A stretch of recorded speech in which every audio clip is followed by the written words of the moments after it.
تمام تاجیکان مهمان نوازند، با این رفتار نیکو سرفرازند. در خود را نمی بندند برای به غمهای همه بس جانگدازند. راه آدمگری بر ما عیان است، تبسم ها همیشه در لبان است. به کس کار ندارد ملت ما، وفاداری راه پیر و جوان است. بله ما ملت فرزانه هستیم، به شمع صلح چون پروانه هستیم. نمی خواهیم به کس جنگ و جدال، ز هر راهی بد بیگانه هستیم.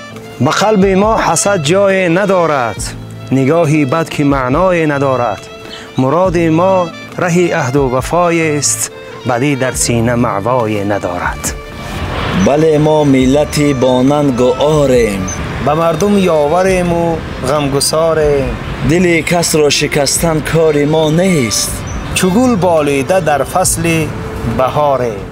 ملتی به فرهنگیم، هم دل و هم آهنگیم.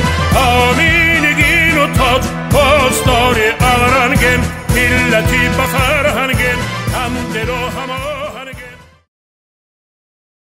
سرپرستی کل شرکت زیارت شاپ.